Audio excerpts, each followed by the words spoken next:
instrumentar un código de ética dentro del código electoral vigente para el estado de Veracruz.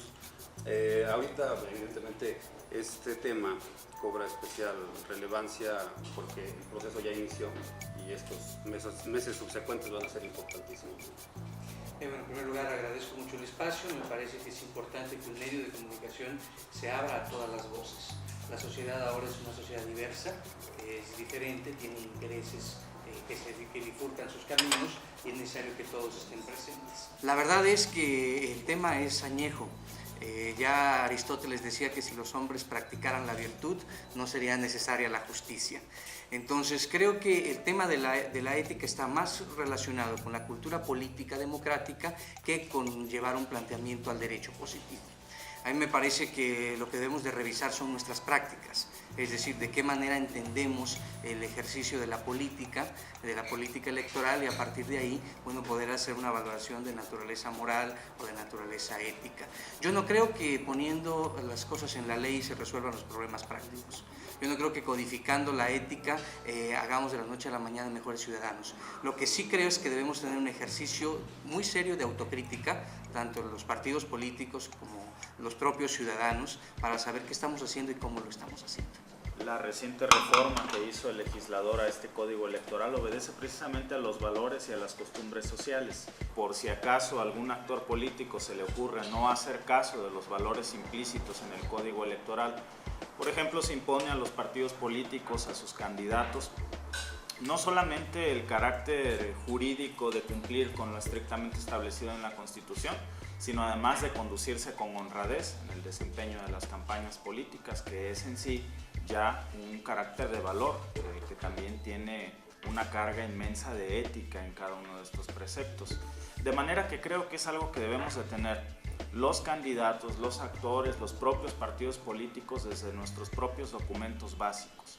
El PAN tiene un documento precisamente muy vasto al respecto, que son nuestros principios de doctrina, que son valores implícitos que demostramos en cada una de nuestras plataformas y campañas: el respeto a la dignidad de la persona humana, la búsqueda del bien común, la solidaridad y la subsidiariedad. A eso nos comprometemos frente a la sociedad y a eso exhortamos a todos nuestros candidatos a que cumplan con la ética que rige a los candidatos y a los principios de acción nacional.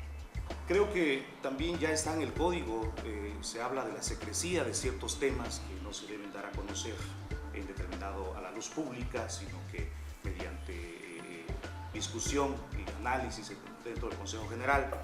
Yo creo que no basta pues tener muchas leyes, decía un consejero del IFE, que tenemos el sistema electoral más seguro del mundo. Y bueno, pues ¿por qué? Porque no existe una confianza, primero, en las instituciones. Segundo, también los partidos somos corresponsables de esa gran conducción que requiere el país. Hoy vamos a un proceso electoral que considero interesante. Los ediles demorarán 4 años en su encargo. Creo que faltó en la reforma algo en el sentido de cómo conducirse o cómo los alcaldes no lleguen solamente a tener algún beneficio personal, sino creo que faltó ahí ciertas cosas o ciertos candados en donde podría tener una fiscalización más hacia los partidos, y por consiguiente yo creo que es de voluntades conducirse bien, hacer un trabajo honesto.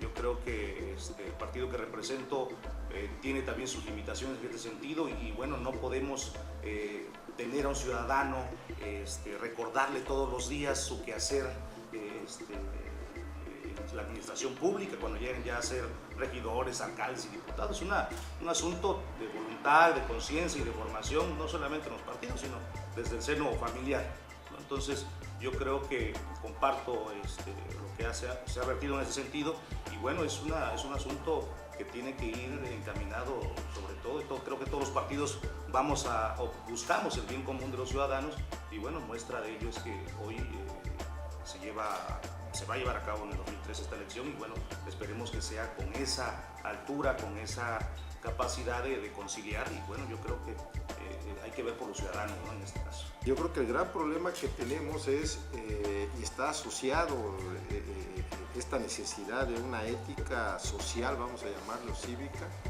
está asociado a lo que yo llamaría que es el gran impedimento que ha impedido que el país avance más rápido, que es un déficit de cultura de legalidad, ¿no? Es decir, nosotros por eso tenemos un sistema democrático y electoral tan caro, porque en lugar de estar fundado en la confianza, está fundado en la desconfianza. Y por eso yo creo que esta pregunta que pareciera tan neutra, tan sin chiste, vamos a llamarle, yo creo que cruza realmente toda la actividad del país en sus diversas expresiones. Y yo creo que esto nos debe de llevar primero a la necesidad que hoy tenemos como país de, a partir de unas prácticas, yo en eso coincido con el consejero Domínguez Godini, que esto más que un asunto de expedir nuevas leyes o más normas, tiene que ver con construcción de ciudadanía, con prácticas arraigadas, con formas casi espontáneas de comportamiento. Es decir, no debemos estar esperando que el ciudadano cumpla con la ley por el temor al castigo o a la repercusión de su no respeto, sino por su convencimiento de que la mejor manera para una convivencia, para lo que llamamos el pacto social, es que todos nos respetemos a todos, ¿no? Nuestros espacios, nuestros derechos, con este principio básico de que mi libertad termina donde empieza la tuya, ¿no? Y yo diría que estaría básicamente ligado a dos cuestiones. Una que tiene que ver con una cultura de la legalidad que arraigue en todos los sectores de la sociedad, no solamente en la parte democrática, y otra parte que yo creo que a veces todavía nos cuesta mucho y que además está muy estudiado en los que se han dedicado a estudiar las llamadas transiciones democráticas, que es la lealtad democrática. ¿Y eso qué tiene que ver? Bueno, pues que si uno acepta jugar bajo ciertas reglas y bajo ciertos procedimientos, pues hay que respetar la incertidumbre que se va a dar en este proceso y los resultados. Y yo creo que a veces esa también es una falla grave que tenemos como competidores políticos, el no tener lealtad democrática, ¿no? Y quiero preguntarles cómo llegar a eso. Es decir, algo aparentemente tan pueril, por llamarlo de alguna manera, ¿cómo podemos autorregularnos como ciudadanos? Es decir, si habiendo un código o algún reglamento y alguna medida coercitiva no se respeta y se viola, no quiero poner ejemplos ahorita en este momento, pero ¿cómo hacer pues nosotros, ¿no? ¿Qué tenemos que hacer como sociedad para poder llegar a ese ejercicio? Yo creo que en este caso, pues voltear hacia los principios del partido, ¿no? Como decía Víctor Salas, que su partido cuenta con ello, nosotros igual, pero tenemos que postular a ciudadanos que sean, creo que primera, comprometidos, que tengan una formación del partido que representan, porque vemos que luego nosotros cometemos el error, y hay que decirlo, como no le dieron la candidatura a un partido, vienen al tuyo y se vuelven a regresar a donde salieron. Yo recuerdo que de esos ya quedan muy pocos y Andrés Manuel, cuando fue presidente nacional del partido, él fue el único dirigente que tuvo una escuela de formación política. Hoy el partido la ha descuidado. Y entonces creo que de esa gente que cuando fue el dirigente hizo bien su trabajo, y creo que hace falta esa parte, ¿no? Con respecto a mi partido, pues yo diría que eso es lo que le falta al ciudadano, dotarlo de esas herramientas, porque inclusive luego se llega a ocupar ciertos cargos y no desconocen totalmente, ¿no? Entonces, y aparte de ello no hay una formación que le impide, que lo ayude a realizar ciertos actos de beneficios de la ciudadanía. Hoy vemos que el alcalde llega o el diputado llega y lo primero que se habla es el beneficio particular, personal. No digo que todos sean lo mismo, nosotros obtuvimos en la coalición 33 alcaldes y 23 del partido, y y 5 se fueron de donde salieron, ¿no? O regresaron a un partido distinto al que lo postuló. Entonces yo creo que pues hay que regresar a ese esquema de formación para que tenga este ciudadano elementos, ¿no? Dotarlos, capacitarlos, etcétera, ¿no? Pero yo sí considero que es algo que también, lo decían, pues es fundamental de dónde vienes, ¿no? Dicen que origen es destino. Entonces creo que esa parte del ciudadano debe de tener bien claro, pero yo admito es cómo decirle, cómo hacerle, pues capacitarlo y que tenga la visión, bueno, de buscar ese bien común, ¿no? Nosotros estamos en vísperas de entrar ya, bueno, el proceso ya se abrió formalmente del próximo proceso electoral del año entrante. Ello obviamente lleva a la preparación, a ver cómo se va gestando el desarrollo legal de este proceso, pero en el cual inciden también pues toda una serie de factores y de instituciones, sobre todo las que representan la voluntad del pueblo reunido en cada una de las instituciones partidistas. Ustedes, como representantes de sus propias instituciones partidistas, forman parte de esta institución. ¿Cómo ven ustedes hacia el año entrante en función del tema que estamos nosotros tratando, de un código de ética, de un proceso ajustado, no estrictamente, o bien estrictamente a los aspectos legales, pero también a los que inciden sobre la conducta ética de todo el contexto que se da? Precisamente una de las cualidades de la ética es que se encuentra el individuo solo frente a la norma. Bueno, en el Código Electoral veracruzano no es así, porque se encuentra el individuo frente a un instituto electoral que tiene, lo reitero, un carácter coercitivo.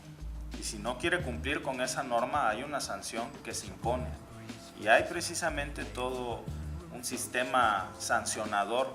Y en el ejercicio puro democrático no es así, porque en la urna se encuentra solo el elector frente a la boleta electoral.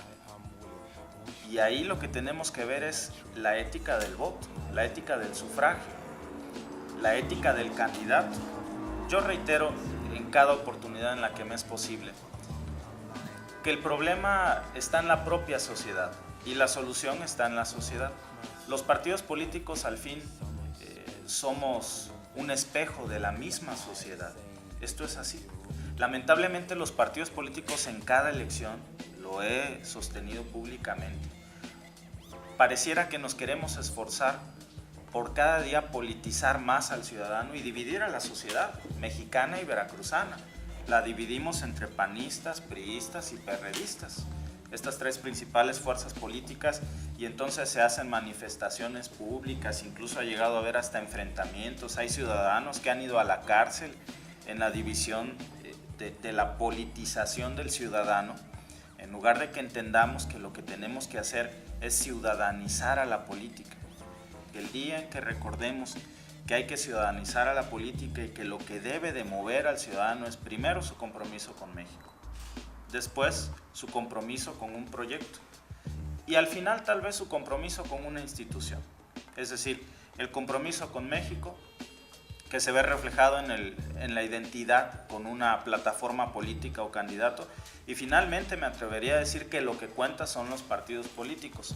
A pesar de ser representante de un partido político, yo lamento mucho que tengamos el monopolio de la política en este país, a estas alturas del mundo, de la humanidad, y que el ciudadano que quiera hacer política debe de sentirse identificado con una de estas tres fuerzas.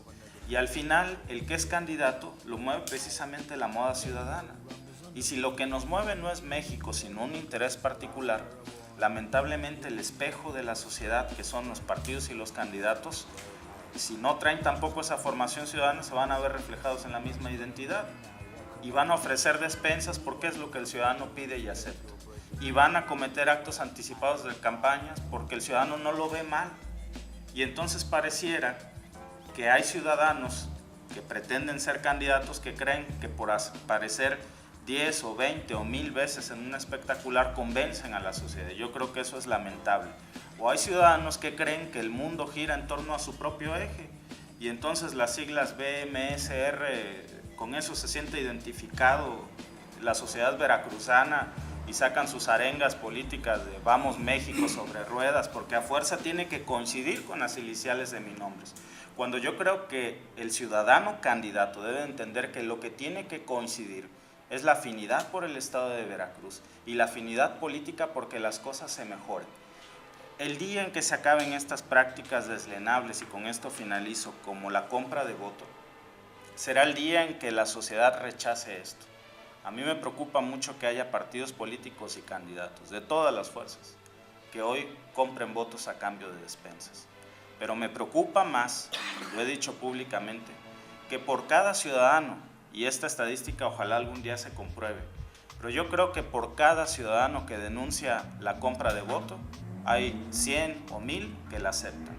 Y esto me parece sumamente preocupante, producto, reitero, de politizar al ciudadano en lugar de ciudadanizar a la política. Ahorita vamos a este proceso electoral con un marco electoral renovado, que si mal no recuerdo mereció el voto unánime de todas las fuerzas políticas representadas en el Congreso. ¿Y qué fue lo que hicieron? Pues nunca hay leyes perfectas, hay leyes oportunas, o sea, que expresan una situación dada y tratan de dar respuesta a esa situación. Yo creo que en este caso el código renovado cumple con esa función.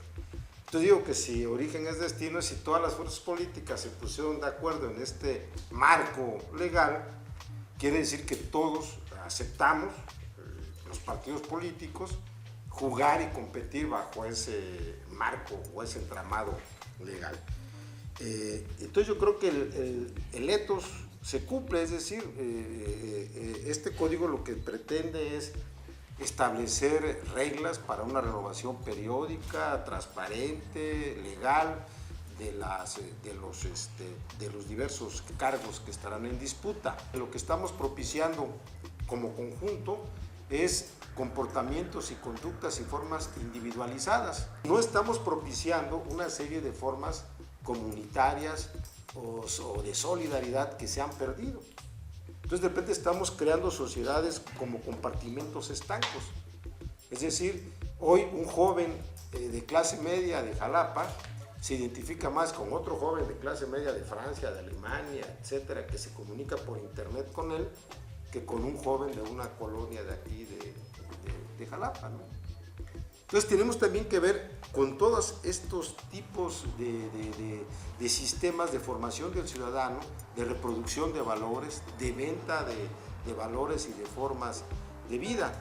Otro tema que tenemos que trabajar es, primero, elevar el promedio de escolaridad, que eso nos está determinando muchas de las conductas permisivas. Primera, yo creo que hablaba de dos temas importantes, de los adelantados y además cómo el ciudadano, y lo vemos en los partidos, hoy vemos espectaculares, cómo a través de una organización o de una universidad o de un periódico se hace promoción, ¿no? En primera, el ciudadano que hace eso sabe que está que provoca una desventaja o que hace de conocimientos alguna aspiración, ¿no? Cargos públicos, etcétera, o eventos donde va mucha gente y que pueda en su momento dado apoyarle.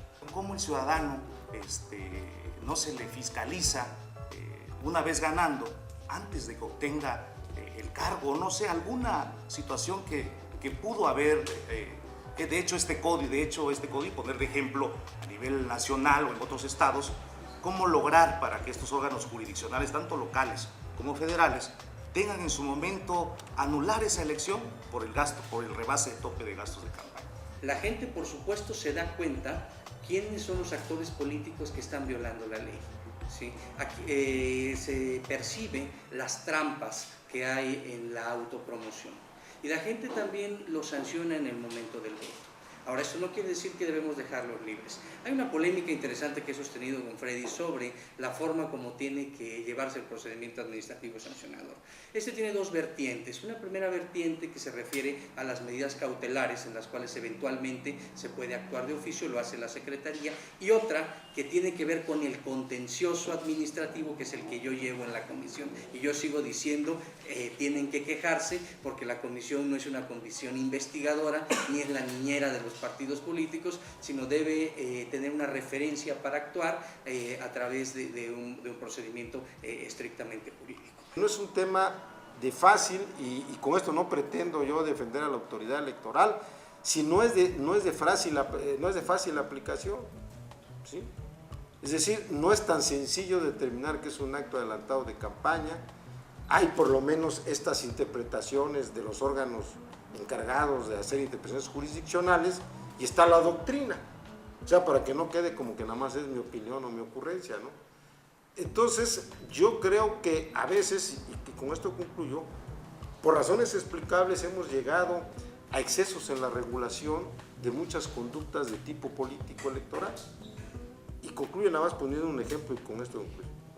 En Estados Unidos y en otros países, pues la gente libremente expresa sus intereses, etcétera, de participar, en fin.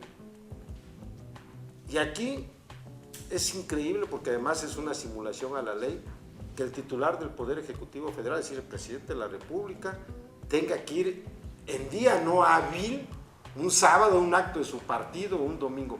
Si el presidente no dejó de ser presidente el sábado a las 6 de la tarde, el presidente puede ir un miércoles, un jueves, el día que sea, porque nunca va a perder su investidura. Lo mismo se aplica para un gobernador de un estado. El gobernador no va a dejar de ser gobernador el domingo porque va a un acto de su partido, pues puede ir el miércoles o el jueves, ¿sí? Porque en todas partes del mundo los dirigentes van a los actos de su partido, en Alemania, en Francia, en Inglaterra, en Estados Unidos, etc. Entonces aquí hemos llegado al extremo donde hemos llegado a regular tantas cosas que según nosotros desequilibran la competencia electoral, que nos obligan a este tipo de simulaciones, y ahí sí tendría que ver con nuestros códigos de ética que todos aceptamos, ¿no? Entonces yo creo que a lo mejor, y ahí le tomo la palabra a Freddy, seguramente tendrá que venir otra generación de reformas electorales donde veamos qué nos sirve, qué no nos sirve, y en lugar de sobreregular, regular mejor. Porque yo a veces, y con esto concluyo, creo que los errores en los que hemos incurrido los políticos en México, tanto en el COFIPE como en los códigos locales, es a veces sobreregular. Hay un sobredimensionamiento del tema jurídico.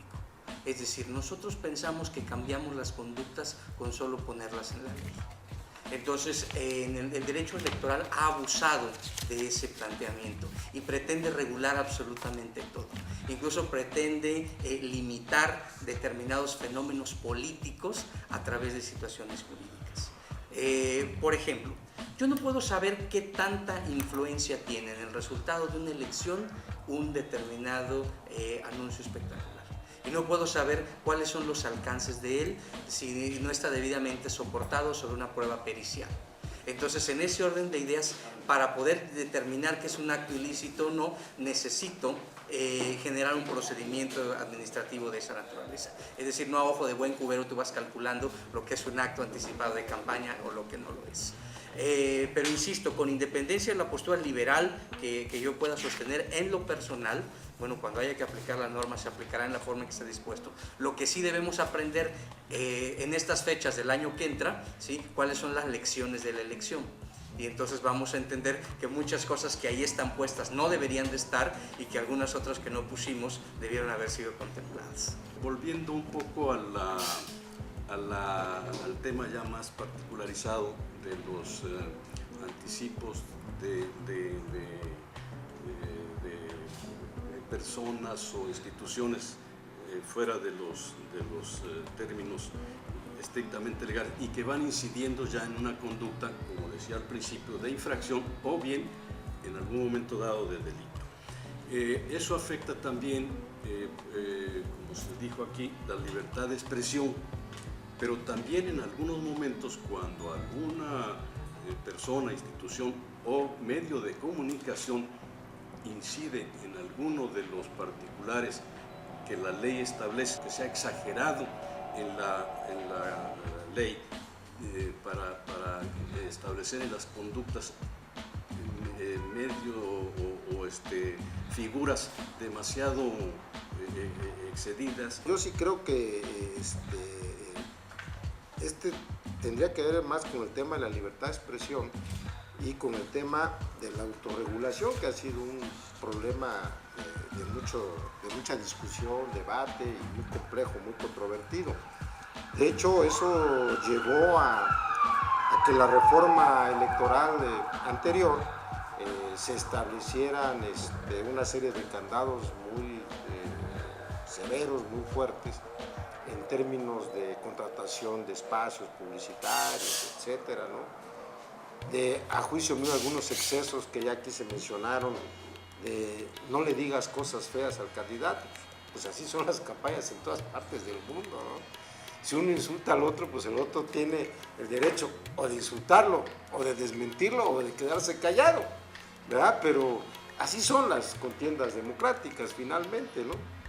Entonces yo creo que ahí yo me iría por el tema de la autorregulación, y en los casos, aquí se hizo una reforma importante que ya se ha ido ampliando a otros estados, a nosotros nos tocó promoverla, que fue quitar del catálogo de delitos, los llamados delitos del honor, y pasarlos a lo que debe de ser, como es ya en todo el mundo civilizado, un asunto de una controversia civil. Me parece que debe renacer en Veracruz aquellos delitos en contra del honor. Yo difiero un poco en el tema, es más, creo que tuvo un poco, respetuosamente lo digo, que ver con bajar el índice de denuncias presentadas ante un ministerio público, porque en su gran mayoría de los casos se presentaban denuncias que no tenían un objeto específico, más que doña Juanita le dijo feo a doña Perenganita, de lo práctico, de lo poco regular que era los delitos contra el honor, a la tutela judicial que debe de existir ahora con la reciente incorporación de la protección a la dignidad de la persona humana en la reforma constitucional, y sobre todo al reforzar también que la libertad de expresión garantice también el respeto irrestricto a los derechos humanos del individuo frente incluso a un medio de comunicación. Yo puedo decirte en base al código anterior del 305 que tiene algunas ventajas relevantes. Entonces habría que ver su aplicación y al final de la elección podemos obtener las ganancias. Lo que sí creo es que ya hay ciertos temas en el tintero que deberán discutirse. Por un lado, el enorme contraposición de dos derechos fundamentales, el derecho a una contienda equitativa versus la libertad de expresión. Es un punto que ya se ha coordinado y que hay que seguir abundando en él. Por otro lado, las famosas candidaturas independientes, que ya ha habido reformas en el marco federal que implicarán que tengamos una amplia discusión de eso. Es importante, estamos a unos pasos del proceso electoral que está en camino. Hubo una reforma al código electoral y el ciudadano común pues realmente pues, vamos y leemos directamente el código y no lo entendemos porque hay términos legales que los abogados pues, nos pueden explicar más pues de una manera más fácil y ágil, o sea, la gente que está en las leyes, bueno, pues lo entiende de una manera común, pero el resto de la población, o sea, sí es importante la participación y sobre todo desde el punto de vista de cada uno de los partidos políticos. En esta ocasión invitamos a 3 partidos políticos, pero poco a poco pues vamos a ir viendo que participen más los otros grupos o partidos más pequeños. Comentarles de que cada miércoles vamos a estar armando esta mesa de análisis. Posteriormente podemos tocar otro tema importante en el cual queremos que nos acompañen. O sea, estamos iniciándolo los miércoles, esperamos después hacerlo más días a la semana y manejarlo tanto en la prensa escrita como también en video en nuestros portales para que pues la información que se maneja tenga una proyección a nivel globalizada, o sea, no nada más en el estado de Veracruz, sino en otros estados probablemente que también estén en reforma de sus códigos electorales, pues sirva de referencia. Pues de antemano muchas gracias y aquí estamos. Gracias a ustedes, muchas gracias.